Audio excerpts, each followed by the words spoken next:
Root cellar versus icehouse. Two off-grid refrigeration methods that shaped how families survived winter, and most people building today pick the wrong one first. The choice you make shapes everything from how much food you can store to how much work you do every single winter. And what's interesting is that people who got this wrong 150 years ago didn't get a second chance. A bad winter with no proper cold storage meant spoiled food, empty shelves by February, and real consequences for the family. So the stakes here aren't just about convenience. They never were. Most homesteaders today think of these two structures as basically the same thing, just different shapes. That is one of the most common mistakes in off-grid food preservation, and it costs people a full season of work. A root cellar and an ice house do completely different jobs. They work through completely different mechanisms, and they serve completely different foods. Picking the wrong one first means either your vegetables rot or your meat and dairy have nowhere safe to go. The frustrating part is the answer isn't complicated once you understand what each structure actually does. The one thing this comes down to is thermal mass versus harvested cold.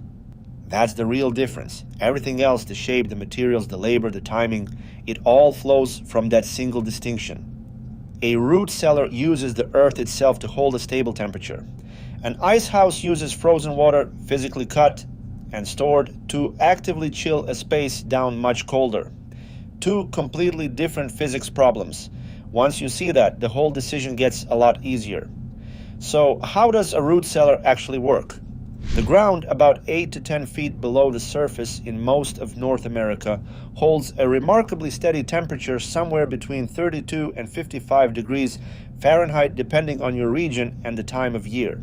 It doesn't fluctuate with the seasons the way the air does, because soil has enormous thermal mass, meaning it absorbs and releases heat very slowly. You dig into that stable zone, you build walls that don't interrupt it too much, and you've created a buffer between your food and the outside world. This is passive cooling. The same engineering principle used in earth-sheltered homes and underground food caches, and it costs nothing to operate. The earth does the work every single day without any input from you.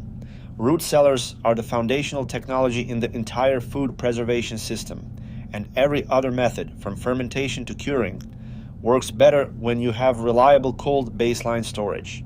Vegetables like carrots, potatoes, beets, turnips, cabbages, and apples store beautifully in those conditions because they're still biologically alive after harvest, just dormant. They want cool, not freezing, slightly humid air. And the darkness and stillness of underground is almost exactly what they need. A properly built root cellar with good ventilation can keep root vegetables fresh from October through April in a cold climate, sometimes longer. That ventilation part matters more than most people expect. You need two vents, one low and one high, so cool night air can flush out the ethylene gas that ripening produce gives off. Because if that gas builds up, everything in the cellar ripens and rots together faster than you'd believe. Vegetable storage humidity is the single most critical variable most builders overlook. And the target range for a functional root cellar is 85 to 95%. The floor should be dirt or gravel, never concrete, so that natural ground moisture keeps humidity in that range and prevents vegetables from shriveling. The door needs to be insulated and it needs to face north if possible, to keep direct sunlight from warming the entrance. Those are the mechanics, and when they're all working together, a root cellar is one of the most effortless food storage systems ever designed. An ice house works on completely different principles. You're not borrowing the Earth's temperature, you're importing cold in physical form. In late January or early February, when a nearby pond or lake has frozen to at least 8 inches thick, you cut blocks of ice, generally around 300 pounds each, and you pack them into an insulated structure. This process is called ice harvesting, and it has its own centuries-long history as a commercial and homestead practice. Sawdust insulation is the traditional and still practical choice for packing around those blocks. It is cheap, locally available, and slows ice melt better than most modern alternatives. A well-insulated ice house with blocks packed tightly together and good sawdust insulation all around them can hold ice from February well into the following summer, sometimes even longer. The cold that radiates from those blocks keeps the interior of the ice house well below 40 degrees, cold enough to preserve meat, butter, cream, cheese, and anything else that needs genuine refrigeration temperatures, not just cool storage. That's the key difference in the food categories. A root cellar keeps vegetables alive in dormancy. An ice house keeps proteins and fats from decomposing.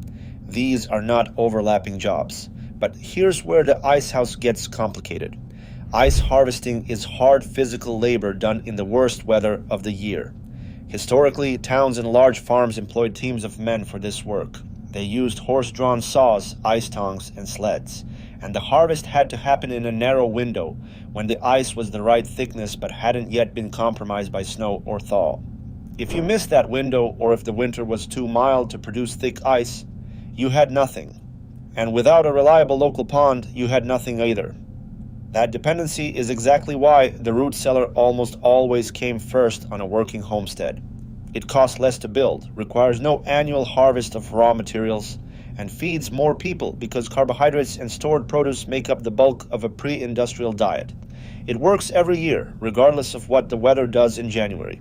Historical records from 18th and 19th century American farm inventories consistently show root cellars on nearly every property, while ice houses were far more common on large estates, wealthy farms, and commercial operations that had the labor and the water access to make ice harvesting practical. So, what does the evidence look like for modern builders? A well-built underground root cellar in a cold climate costs somewhere between a few $100s and a few thousand, depending on whether you hire out the excavation or do it yourself. The main expenses are lumber for the frame, a good insulated door, and ventilation pipe. The structure itself can last decades with almost no maintenance. An ice house built properly with double wall construction and a drainage system for meltwater costs a similar amount to build, but the ongoing labor of the ice harvest is the real price you keep paying every year. If you have a reliable source of thick winter ice within a reasonable distance, it's absolutely worth building, and a lot of people in northern climates find ice harvesting to be genuinely satisfying work. But if your winters are unpredictable, or your pond is small, or you're building alone without a crew, starting with an ice house is a gamble. So here is how to think about the sequence. Build the root cellar first because it handles the largest volume of food you produce. It works immediately, and it will change your relationship with harvest season the very first year you use it. Once you have that foundation of reliable cold storage in place, assess whether your property and your winters actually support an ice house. If they do, build it and use the two structures in tandem. Root vegetables underground, meat and dairy and cream in the ice house. A fermentation crock kept in the root cellar extends your food preservation system even further, because lacto-fermented vegetables require the same 40 to 50 degrees stable temperature and pair naturally with root cellar storage. That combination of root cellar, ice house, and fermentation is exactly how 19th century homesteads ran their cold storage, and it worked well enough that people fed large families through brutal winters without electricity for generations. The reason root cellar versus ice house feels like a hard choice is that people frame it as either or. It isn't. It's a sequence. The root cellar is the foundation, literally and functionally, and you build it first because it works first. You build the ice house second because it extends what you can do, but only once the basics are covered. A neighbor of mine in a cold climate region built his ice house first because he wanted to preserve venison, and he's a deer hunter, so that made emotional sense to him. But his first winter of root vegetables stored in a corner of his barn lost him about 60% of his potato crop to temperature swings. He built the root cellar the following spring and said it was the most valuable 2 weekends of work he'd ever done on his property. That pattern comes up again and again in homesteading communities. The ice house is exciting because it feels more complex and more impressive.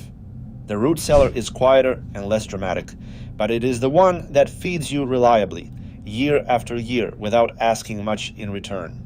The old-timers who got this right weren't following a formula. They were solving the problem in the right order. Ground first, ice second.